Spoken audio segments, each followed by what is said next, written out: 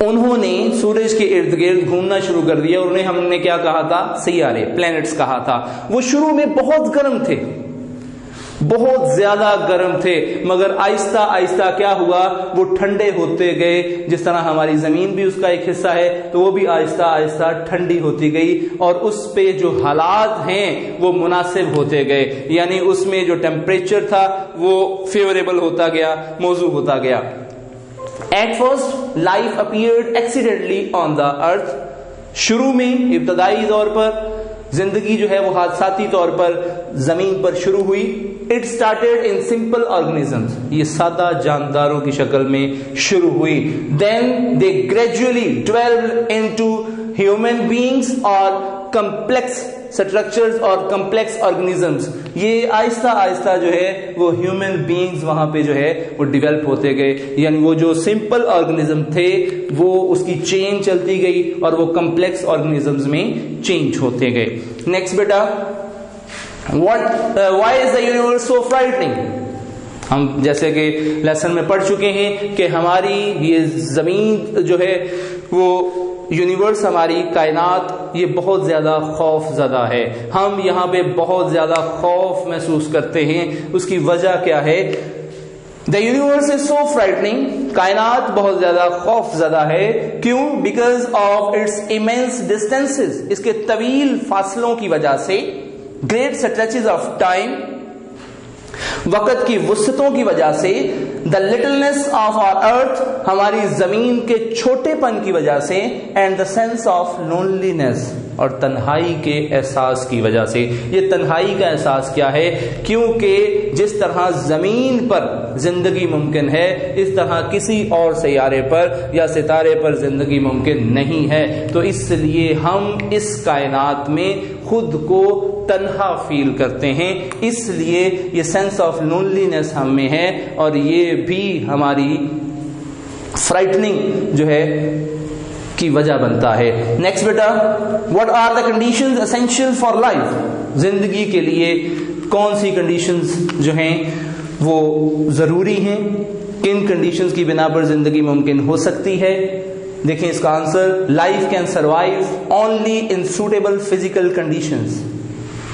اس کے لیے جو ہے موزوں فزیکل کنڈیشنز ہونی چاہیے۔ کون کون سے حالات ہونے چاہیے؟ The most important of which is the temperature at which things can exist in a liquid state. سب سے زیادہ اہم چیز وہ ٹیمپریچر ہے، کیونکہ ٹیمپریچر زیادہ ہوگا تو ظاہری سی بات ہے ہر چیز وہ چل جائے گی، اگر کم ہوگا تو ہر چیز فریز ہو جائے گی۔ تو اس لیے ماڈریٹ ٹیمپریچر ہونا چاہیے۔ ٹیمپریچر وہ ٹیمپریچر جس پر کوئی بھی تھنگ یا کوئی بھی میٹر جو ہے وہ لیکوڈ اسٹیٹ میں ایگزسٹ کر سکتی ہے، مائع حالت میں ایگزسٹ کر سکتی ہے، اس ٹیمپریچر پر زندگی ممکن ہو سکتی ہے۔ Next, the air and the water are also necessary for life. ظاہری سی بات ہے جہاں ٹیمپریچر جو ہے وہ ماڈریٹ ٹیمپریچر ہونا چاہیے، اسی طرح ہوا اور پانی بھی زندگی کا ایک حصہ ہیں۔ These conditions do not exist anywhere except on earth. جیسا کہ میں پہلے بات کر چکا ہوں کہ کسی اور سیارے پر یا ستارے پر زندگی ممکن نہیں ہے۔ کیوں؟ کیونکہ وہاں پہ اس طرح کے حالات موجود نہیں ہیں، اسی طرح کی فزیکل کنڈیشنز نہیں ہیں، جس وجہ سے وہاں پہ لائف ایگزسٹ نہیں کر سکتی ہے۔ لاسٹ کوشچن بیٹا اس کا، what are temperature belts? Temperature belts کیا ہیں؟ یہ کئی دفعہ جو ہے بہت امپورٹنٹ جو کوشچن ہے، کئی دفعہ پیپر میں آ چکا ہے۔ دیز آر نیرو بیلٹس، یہ تنگ پٹیاں ہوتی ہیں around each of the stars, ہر ستارے کے ارد گرد، ایٹ اے سرٹن ڈسٹینسز، ایک خاص فاصلے پر ایک ستارے کے ارد گرد یہ تنگ پٹیاں ہوتی ہیں۔ The temperature is neither too hot nor too cold on it, اور ان پٹیوں پر نہ ہی ٹیمپریچر بہت زیادہ ہوتا ہے نہ ہی بہت کم ہوتا ہے، جیسے کہ آپ کو پہلے میں بتا چکا ہوں کہ فار ایگزامپل یہ ہمارے پاس اسٹار ہے، اور یہ اسٹار کے ارد گرد جو ہے یہ بینڈز جو ہیں، یہ ہمارے پاس پٹیاں ہم کنسیڈر کر لیتے ہیں، یہ ہمارے پاس۔